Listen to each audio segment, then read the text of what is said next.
You wanted the best. You've got the best podcast. The hottest podcast in the world. The Chris Voss Show, the preeminent podcast with guests so smart you may experience serious brain bleed. The CEOs, authors, thought leaders, visionaries, and motivators. Get ready. Strap yourself in. Keep your hands, arms, and legs inside the vehicle at all times, because you're about to go on a monster education roller coaster with your brain. Now, here's your host, Chris Voss. Hello, Chris Voss here from the ChrisVossShow.com. Ladies and gentlemen, the only season that makes official. Welcome to the big show. As always, the Chris Voss Show has been with you for 16 years, going on 17 next month, and over 2,400 episodes. Wow. I just get tired every time I see that. I'm just like, oh my gosh, who carried the show all these years? Well, my wonderful audience did. So do me a favor, go to goodreads.com/Chris Voss for your family and friends to it. Go to facebook.com/Chris Voss, linkedin.com/Chris Voss, Chris Voss one, the TikTokity, and all those crazy places on the internet and all that good stuff. Opinions expressed by guests on the podcast are solely their own and do not necessarily reflect the opinions of the host or the Chris Voss Show. Some guests of the show may be advertising on the podcast, but it is not an endorsement or review of any kind. We're going to be talking about marketing. A little bit of AI today, I think, too, as well. ROI, AI, B2B, SEO. We're doing all the three-word thingies. Yeah, to the three-word thingies. So today we have Melih Oztalay on the show. He is the CEO of SmartFinds Marketing, a digital marketing pioneer with over 30 years of experience helping businesses transform their online strategies into revenue-generating engines. Known for building scalable marketing infrastructure, he has led campaigns for Fortune 500 companies, B2B industrials, tech startups, and professional services firms. Recognized industry thought leader, he frequently appears on national media, speaks at marketing conferences, and contributes to publications such as the Search Engine Journal and Crane's Detroit. His philosophy blends smart technology with strategic storytelling to help brands convert attention into action. Welcome to the show, sir. How are you? nice to be on your show, Chris. I think you missed a few things there. Did I miss a few things? No, I'm kidding. There you go. There's a lot there. So good for you. There is a lot there. So, Melih, give us your .coms. Where can people find you on the interwebs? Yeah, first of all, visit our website, smartfindsmarketing.com. Mm-hmm. And it's been around for a very long time. It is our corporate third brand over the 38-year period. Wow. It's been around for now 21 years, specifically. But the agency's been in business since 87. I started the internet group back in 94. It's, was the wild, wild west of the. Did they have the internet back then? They did. It was the wild, wild west. We didn't have any rules, no regulations. There was nothing. Yahoo, Netscape, and a few 28.8 modems, and we were good to go. Prodigy, CompuServe. Yeah, I remember those old dial-up. AOL, all these things, right? So, you always keep your fingers crossed every time you dial in. Yeah, that's exactly what it was, right? Because it was like I remember when Windows 95 came out, and I think it finally came to the market in 96. It's kind of a funny story, but until that came onto the market, it was like a disaster trying to make a connection to the internet. The point is, we've been around for a long time. We're an award-winning marketing agency out of the Detroit metro area. We've got a great team post financial crisis. So starting around 2011, the current team has been working together. We've all been doing a great job for 14 years. Wow. We've got people have asked me, hey, you must be doing a great job keeping the team together. I say, listen, I believe I'm part of the equation, but I don't think I'm the equation. And what I mean to say by that is, because everybody experienced that financial crisis where Detroit was ground zero back in 08, 09, 10, I think that is a significant glue. Everybody went through that together. It was just it was a financial disaster at the Oh end of the yeah. day. They were shoveling people out of Michigan back in those days. It was a very difficult time to get through. It was kind of like you've been through a war together, right? It It's was a kind of war. like, when soldiers are battling together. I mean, this is really what it comes down to. And that same type of situation, I think, exists within the team of 25 that I have. There you go. And so we have creative, we have marketing, we got tech, we got writers. Everybody's in Detroit. Nobody's out of India, Pakistan, and Thailand, or wherever the heck else people There you come go. come from. Well, that was a good So shaper of character and team building. Then maybe we should have more of those crises in 2008. We yeah, should have more. let's not make it that bad though. Let's not, I mean, let's listen, not we do went that through the again. pandemic. Listen, we went through the pandemic, and we were, we it was smooth sailing.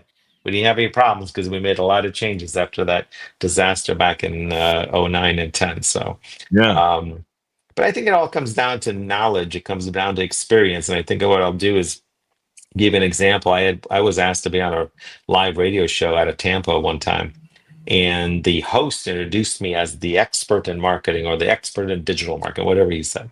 And when he turned the mic over to me, I said, "Listen, I just want to clarify something." I said, "I'm not an expert." And of course, we're on live Tampa Yeah. radio. And so I said, "Listen, I'm not an Most love it expert." when you shoot down what they say. I know. Well, I wanted to make a point though, which I think is interesting, and it's the same point I'm going to make here. It's that in today's world, it's hard to be an expert. Yeah, In that's true. today's world, you have knowledge, you have experience, and the question is, how do you take that knowledge and experience? How do you apply it, Hmm. right? And more importantly, is how do you take new technologies that are in the market and new strategies, new everything, and use that knowledge and experience and apply it to a client's project, right? Mm. Whatever that project is. Is it marketing? Is it the website? Is it lead generation from the website? Is it, public relations, press releases, email marketing? Take your pick, right? So you have to figure out how to take your knowledge and experience and apply it. And to that extent, what I'm saying is there are no experts in the field nowadays. You Yeah. might be able to say that 30 years ago. I don't think you can say that anymore today because the speed at which everything changes and at the speed at which everything and the new technologies and strategies that come up, you can't keep up with that. Who has the time to do that? I kind of get that when people claim to be AI. Yeah, Lately, as soon right. as AI kind of looked like it was really moving there, a bunch of people jumped on board, and they're usually these. I call them carpetbaggers. What they do is they I started in social media after 2008 because I lost everything from that was a real team builder. Let's put it that way. And Yeah. so then I had to learn new strategies for marketing and survival. And I got on Twitter. I was one of the first top 1,000 people on Twitter early on, and I just figured out how it worked. I'm like, the more you advertise on here, the more I press the button, the more traffic I get to my website. This is pretty fucking cool. So it's just a button. So make more buttons, right? Yeah, And make more exactly. tweets. And so I figured out the game, and then people started hiring me to consult with them, and that was the game. And but back then, like these people would come on and be like, "I'm a social media guru." And everyone was a guru back then, and you're like, "What? Are you in Japan or something in a field or something?" Like some scene out of and now Kill and Bill. now everybody's an AI guru. Yeah, and now everyone's an AI guru, and like I say, the carpetbagger. So they were the NFT gurus when that was like the Yeah, thing. yeah, Remember that? exactly. Remember how big that was going to be? That's huge. It's really turned out well. And a lot of different things, and just like every new fad, they're suddenly that person is always the new guru. So I call them the Yeah, carpetbaggers because they go from you're fad to right on fad. target. I agree, Yeah, 100%. I remember. I mean, No doubt about it. I remember there's a good friend of mine, and he's a wonderful guy, and so I'm not going to say his name, but I remember Google Plus came out, and he wrote a book like within the first month about how to do Google Plus, and everyone's like giving him shit, like shouldn't you like wait at least a couple months? I know. Well, we see what this thing really does, and it's kind of in its infancy. But people like that. What are you going to do? I But mean, everyone's. hang on a second. You make an interesting point, and I think it's worth talking a little bit further about this. Hmm. And this is what I've told clients too, is that when something new comes out, if you wait until it's proven, you're late. That's true. Yeah.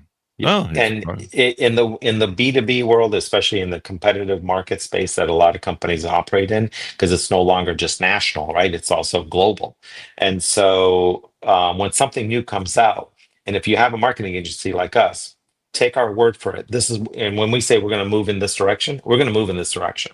Mm, It might not be proven, but we have to try it, yeah. because if it really takes off, it's going to take off and it's going to do wonders. And the other thing to keep in mind is when something new comes out, it doesn't take long to figure out that it's not working. So it's not like we're talking about spending months on end in this new direction. We're suggesting, hey, let's give this about 30 days. Let's take a look and see what's gonna happen with it. Yeah. And so it is worth considering jumping on board when something new comes out. I mean, listen, At least trying we've to been in the adapt smart. to it, right? At least, yeah. I mean, Yeah. this comes down to my four A's, and I don't remember if I mentioned this to you, but my four A's of change, right? So you need to anticipate change. You need to accept change, which Mm, tends to be the hardest one that a lot of companies aren't willing to do. They'll fret, fuss, and fume before they accept the change. And I say, well, sounds like while me. you're fret, yeah, and while you're fretting, fussing, and fuming, don't keep in mind your competitors are moving ahead of you. And so, if I can get the client past the acceptance change, then it's a little bit easier, right? So the third A is adapt to changes. So what do you need to do to make that change happen? And then the last one is probably the easiest one, which is adopt the changes. In other words, implement whatever Mm, the changes that you need to do. And so those are my four A's. And I will tell you that I developed these four A's after the 2013 August 2013 Google's Hummingbird algorithm. I learned a mm. hard lesson about Google, and because 90 days after that algorithm came out, I lost a client. Oh, And the no. conversation I had with that client is what led me to develop this concept of these four A's, because that's what's helping me to guide not just clients, but partners and otherwise on how do we how do we work within this fast changing environment that we're in. Yeah. And Google's always changing that marketing algo there. They're always They are, looking. but you know what? Yeah. I also in 2014 I decided to make Google my secondary priority, not my primary. Ah, what was your Yeah. primary? Facebook? Well, we moved into other marketing sectors, right? I mean, we went into press release marketing. We went into more into the email marketing. We went heavily into social media.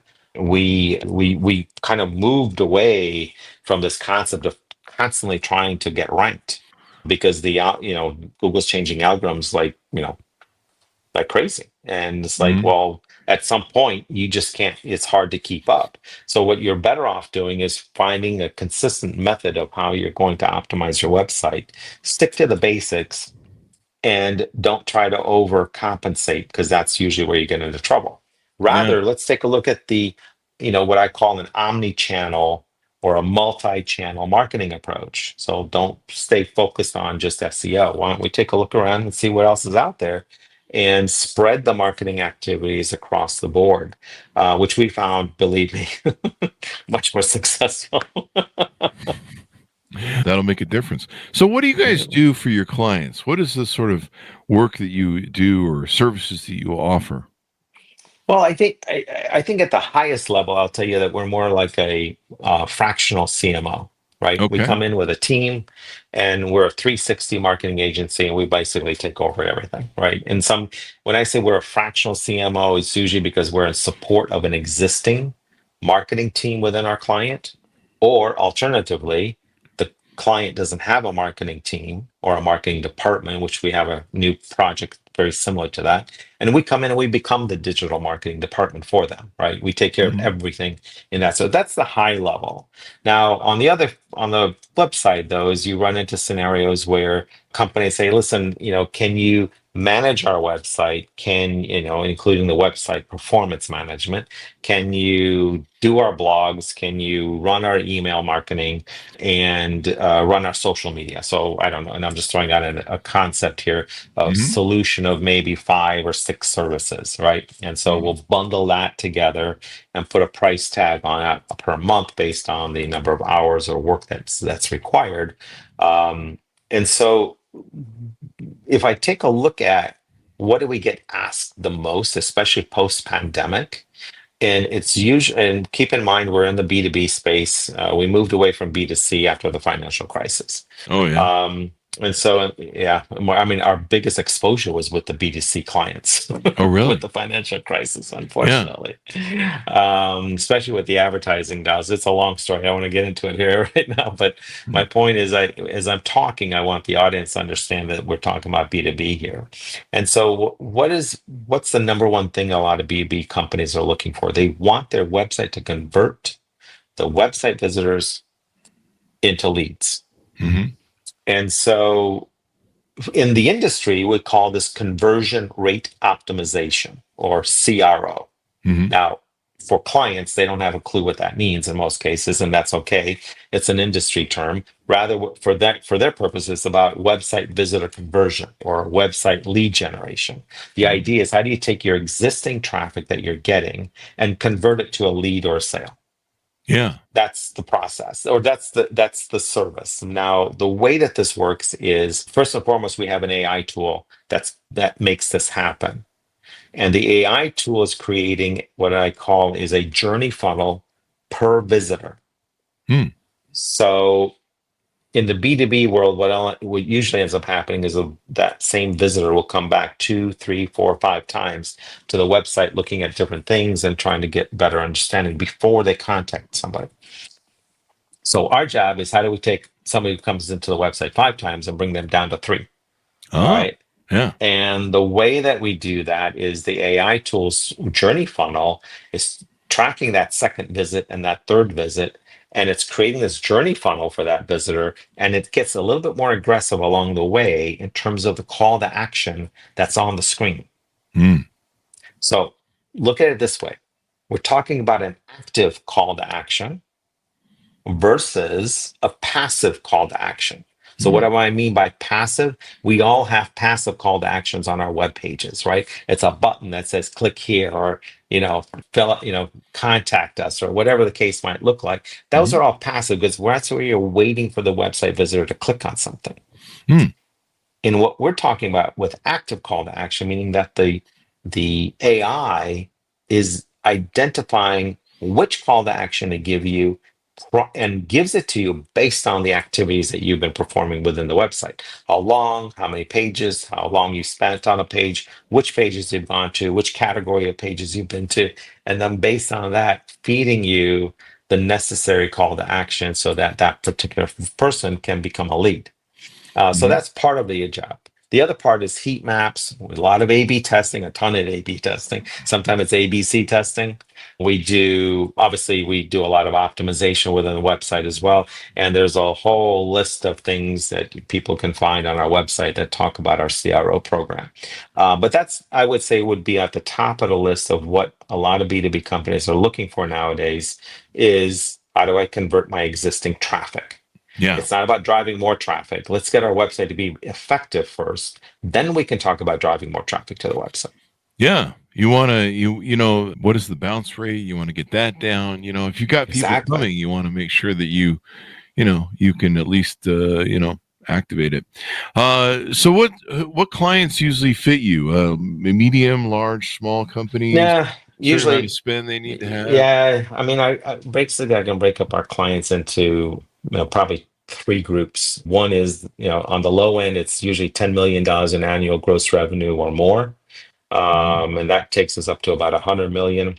Then we got the group that's 100 million plus. And, that's the level where we end up being in support of an existing marketing team, or it could be even a, one-man marketing team. And I think that's the important part to keep in mind is we're never coming into a project or to a client trying to take over the people that exist. That's like the worst thing that any marketing agency can do. You need that person on the inside who knows everything about the company to help facilitate getting the job done. And so we're never there about trying to take somebody's job. Rather, we're in support of whoever's there. But then we have clients that are in the 8 figures and more, and those are specialized projects and whatever little tweak and niche work that they want us to do. And so those are kind of our 3 groups. Do we do work with small business? And the answer is usually, if they're referred to us, yes. Do we actively seek them out? No. I'm just being real. And so, how do you see AI impacting what's going on right now? What are some of the advances you're seeing? I mean, it's moving incredibly fast. We I were mean, talking about that. it's moving very, very quickly. It's amazing what's happened in 2.5 years. It's crazy. Oh yeah. When First of all, give you an example on the AI world as it relates to our day-to-day activities. I don't want to get into the robot world and everything else that's going on, but the fact that you could create an AI workflow that will effectively take care of your mundane day-to-day activities is amazing. That didn't exist 2.5 years ago when ChatGPT first came to market. That's Here true. we are, 2.5 years later, and all of a sudden you have AI agents. You can tie AI agents together and you can create that flow, right? So that, in my opinion, from a productivity and an efficiency standpoint, it should be number one on everybody's list. How do I learn about AI agents? The other thing that we're seeing, obviously, is content development in AI has leaps and bounds forward in 2.5 years. Forget just creating blog posts, right? No, that's turned into standard operating procedure nowadays. But now you're doing movies, right? You're doing video with AI, it's coming out pretty damn good. I mean, especially if you're familiar with Canva. Our team use Canva quite a bit. Canva's platform, let alone the AI tools that they will. I mean, we create a draft of a pitch video for our client just the other day through Canva, and it was amazing what came out of it. And don't get me wrong, it's going to get improved on, but what came out was pretty good. Yeah. So content development has changed a lot, right? Image development, using AI to develop videos, which I think, videos has always been a hindrance to a lot of companies because it Mhm. takes so long to put them together, right? Well, Yeah. put together a simple Editing. PowerPoint and let AI figure out how to do it for you, right? Yeah. And so, I'm giving examples on how AI is impacting marketing and how AI can impact our workflow and our efficiency on a day-to-day basis. Now, obviously, we could spend the next 2 hours talking about AI, but these are just a few examples. Wow. So you guys are trying to stay up on, the cutting edge. It is amazing how We don't have good a the video. choice. Yeah, it is amazing how good the video works. I mean, it really is. Is it? And of course how Pretty wild. it's upsetting coding and a lot of different things. I mean, you can have there's some AI bots now you can have build a website for you. It's crazy. Hang on a second. Let me pick up on that. Sure. And this is a good example, and I'll give the audience a little piece here that they can use right off the get-go. Go to ChatGPT, grab your blog post, one of your blog posts that you want to rank, for example. Take Mhm. the URL of that, give it to ChatGPT, and say, give me the schema code for this blog post. Hmm. And it will give you the script that you need that you can just copy paste right into that blog, to that page. It's not for your entire website, for that page. And if you're wondering what schema is being used, was developed originally back in 2007 by Google, Yahoo, and Microsoft. What is it? It identifies what the content is on a web page. Oh. So is this a phone number? Is this a zip code? Is this a state? Is this an address? Is this the body of the blog post, for example? Everything gets identified since 2007, and you want to have schema. Go to schema.org if you really want to dig into it, but I don't recommend it because it gets too technical. But my point is that schema is also being used by AI agents, by the GPTs out there. Mhm. So, for example, I went through this conversation not too long ago. How do you get sourced in ChatGPT or in Claude or in Copilot or in Gemini? In other words, somebody goes there and like let's use my agency as an example. B2B marketing agency, who would you recommend? Like if you were to go to ChatGPT and do that, how do we get our company into that? Aside from the fact that you need notable sources on the web, so your website, your press releases, and your social media, etc., The AI GPTs out there are also looking at the schema code. Now, the schema code for the AI is slightly tweaked from what used to be just for Google, Yahoo, Microsoft. And so adding schema code to a page not only facilitates general search engine optimization and usage for Google, but now it's benefiting your web page or your website getting sourced when somebody's looking for something in and asking the GPTs for a recommendation. Wow. It's big stuff. Yeah, big stuff. It's interesting how the landscape of this is constantly changing. Google's Exactly. constantly changing their little algorithms and all that stuff, and it's just crazy. Like all the variables and the constant moving thing. Now, you talk about a strategic foundation on the ROI of marketing infrastructure and why sometimes marketing can fail without it. Tell us about what that means, a strategic foundation. So the idea or the concept here is this. Every company out there wants a return on their investment, right? And I think that's an important factor to keep in mind. Marketing is an investment in your company, in your brand. It's not an expense. Now, advertising is an expense. That's not what we're talking. Investment in your company and in your brand and your services. And so everybody's looking to say, listen, what's my return on an investment? So I think it's absolutely important. And I know this sounds ROI 101 per se, but it's amazing how many people really don't go through the exercise. And the exercise, they don't. It's crazy.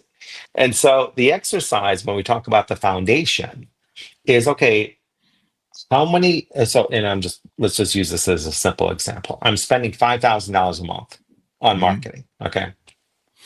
How many leads do I need to get to generate a certain amount of revenue to not only make up for the 5,000, which is coming out of my profits, my net profits, but how many sales do I need to actually make a profit on that 5,000? So when we talk about the foundation, you need to go through that exercise. You're spending X, how many leads you get, and then you need to know how many leads do I convert, and am I converting enough leads to make up for the 5,000 in my net profits or from my net profits? And if I want to make money on top of that, how many sales do I need to close? So when we're talking about the strategy and we're talking about the foundation, that's the foundation we need to work on. So what's one sale worth in net profits? Start with that. I'm not talking about gross profit, gross revenue, and we're not talking about gross profits either. What's my net profit on one sale? Does that cover my investment in the marketing budget? So that's where we need to start with. Then and once you figure that equation out, then believe me, everything else gets a lot easier. Well, that's what you want. You want things to get easier, not harder, because there's enough of that harder stuff going on and all those things. One thing you talk about is most B2B SEO is built wrong. What are some common missteps that you see out there in the marketplace? I'll refer back to what we just talked about. First mistake or misstep is not knowing that schema exists. And when it comes to optimizing your website, you need to be able to understand that schema is very important in the grand scheme of things. It's not just about your title. It's not just about your meta description and your tags and your categories and of your web page or website. You have to have the technical infrastructure in place as well. And that schema code is important. But that being said, the next misstep usually is the fact that the title isn't properly defined based on the content of the page.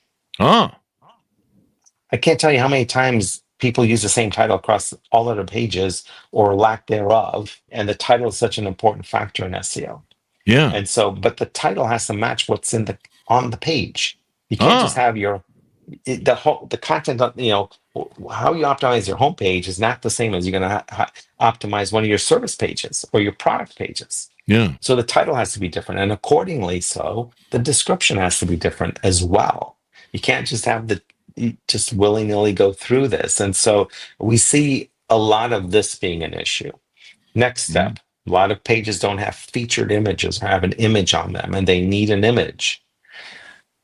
Next step, they don't have subheadings. And so you need to tag your subheadings appropriately in the HTML code. What's another misstep? Oh, you need a link to another page within your website. So you need at least one internal link, and you need at least one external link. In other words, where are you linking out to? These are all part of your SEO checklist, so to speak. And I hope that your viewership is getting a little bit of feedback on some of the things that they need to watch for. Oh yeah, I mean, there's a lot that goes to it, and that's kind of why you have to hire this stuff out now, is because You do. it's just so whipping fast on what's going on and your competition. You got to figure your competition's out there trying to keep up and compete with you Exactly. too. Sometimes it's just a matter of who gets there first or who's advertising ahead of the other ones. You see how Barnes and Noble. I remember back in the day, Barnes and Noble was like the leading book selling store in America. Huge. And Amazon just beat him to market by a very short time, by a couple months or something. I don't remember exactly. But they basically beat them to market with their first website and offering, and they were dragging their feet at getting online, I believe.